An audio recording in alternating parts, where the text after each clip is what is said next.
In January of 2022, Vladimir Putin announced to the world that he would begin to invade the northern borders of Ukraine. And in his words, abolish the rise of Nazification in the country. My story begins in Ukraine, my home, more specifically Kyiv. I am a 19-year-old bisexual man that was working as a butcher in the local supermarket when I heard the news that an invasion was imminent. My boss, Christoph, who cannot be named for legal reasons, was the one who alerted me that the city was to be evacuated. I was so shocked that this would be happening to our great city. I was very worried, thinking about my future. Where would I stay? I don't have any friends, and my family turned their back on me as soon as I came out as a proud gay man. It's not easy being a gay man in Kyiv, you know. Once I had been sent home, I was sent clear instructions to pack all my belongings into a suitcase and head towards the nearest train station. Once I arrived at the train station, it was chaos. Families upon families trying to squeeze onto trains, as the authorities were making families a priority. One by one, trains were evacuating the station, carrying civilians off into the sunset. Eventually, I was called to board my train, but by this point I was the only person left at the station. It was eerily quiet. I picked up my belongings, which included my pencil case, a small wooden pigeon ornament, and my Duran Duran promotional dental flossing set, and headed towards the platform. On arrival, I noticed that my train was rather different to the other trains that had been arriving. My train was a tatty old curious steam engine, and looked as if it had been coated in a decaying bucket of rust. I boarded the train, and it was completely empty. I made my way down the dirty halls, and sat down in an empty cabin. Jinkies! This was the first time I could sit down all day and take in what was happening to my beautiful country. The train began to pull away from the platform, and a little tear began to roll down my face as I looked out of the window to see the city skyline being bombed in the distance. I sat in silence, and eventually I fell asleep, not even knowing where I was headed. A few hours had passed by, and I had woken up from my beauty sleep. People always told me how good looking I am, and how I'm so the model around town. By this point, it was almost midnight, and the train was in darkness, only being lit up slightly from the reflections of the moonlight.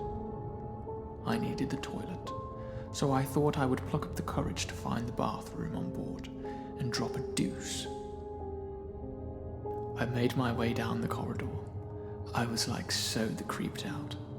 The train was empty, and the air was cold. I stumbled down the carriage and entered the toilet as quick as possible.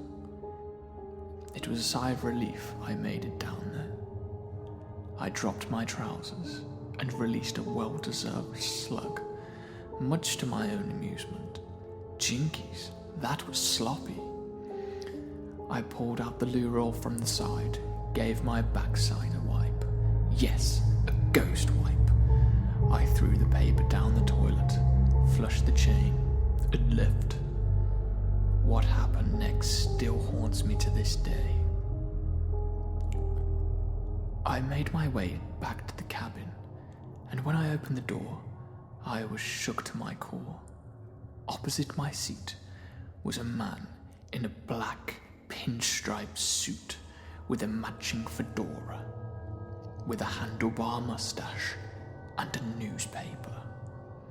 With a sinister look on his face, he said the words I will never forget. "Mi scusi." "Who are you?" I said, and with a grin he pointed for me to sit down in my seat. Cautiously, I obliged. I sat down in my seat, and the man continued to read his newspaper, ignoring my request for his identity. A couple of minutes passed by, and I felt a hand on my leg. I looked down, and it was the man. I slapped his hand, and he replied in a cryptic tone of, "Miss Dorothy." I was used to getting touched in public. It's not easy being a gamer in Kyiv, you know. Certainly not when you are as irresistible as me. I kept my eyes on him, in case he wanted to try anything clever. A few moments went by, and I thought the man had learnt his lesson. How wrong could I be? In the flashest of flashes, the man slowly put down his newspaper, revealing an erect 3-inch hairy penis from his Calvin Klein boxer shorts. The gaze of this thing was wicked, and the stench it generated was unbelievable. It was as if a chicken had laid an egg into a rotten carcass. While his tackle was on show, he was making full eye contact with an evil smirk on his face. I ran as fast as I could. I ran to the end of the carriage, shouting, "Help!" Eventually, I noticed the train had come to a stop. I slammed open the fire door and began to scream for more help. Out of nowhere, an off-duty policeman at the local train station emerged. I explained what had just happened, and he called in a response unit to investigate the train and find the man. After 1 hour of thoroughly checking, they found nothing. So, to the man in the pinstripe suit with the matching fedora, let's not meet again. Toodaloo.